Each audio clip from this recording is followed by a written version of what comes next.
Kinshasa à son tour confronté à une crise écologique majeure. La pollution plastique atteint des proportions inquiétantes similaires à celles observées au Kenya.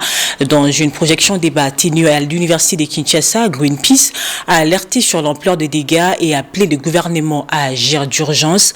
L'objectif étant de sauver l'environnement, protéger la santé publique et garantir la qualité des vies dans la capitale. Un reportage signé Renat Masunda, rendu par Chanchon Moutouba.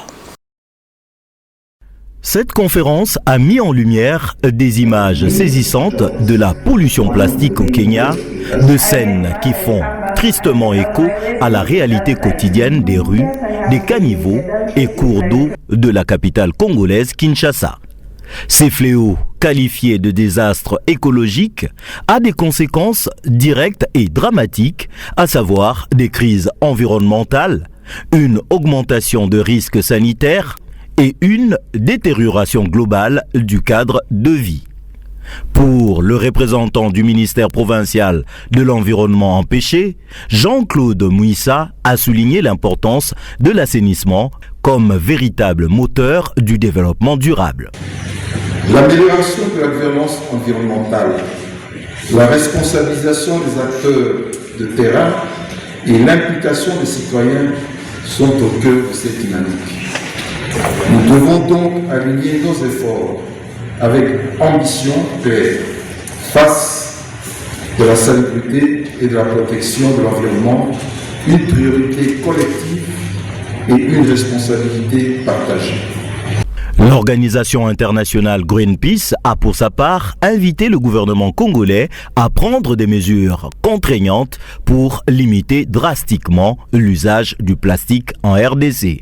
Aux décideurs, comme le gouvernement provincial, nous disons une fois de suite, une autre RDC sans plastique est possible. Cela passe par des mesures directes pour interdire le plastique à usage unique. Aux entreprises, nous disons, il est temps d'assumer vos responsabilités, d'investir massivement dans les solutions durables.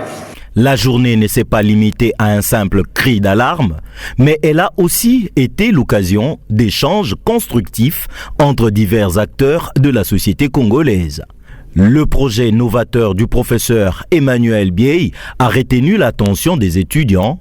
C'est lui de transformer les bouteilles et sachets plastiques collectés en frais académiques en vue de faciliter l'accès à l'éducation. À l'issue de cette rencontre, experts environnementaux, investisseurs et collecteurs de déchets ont proposé des pistes concrètes pour réduire la consommation des plastiques en RDC. Leurs perspectives sont recueillies par Renat Masunda.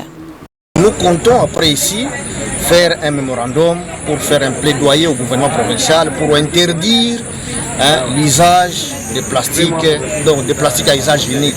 C'est parmi les actions que nous menons localement, sur le plan international et même localement avec l'appui du gouvernement.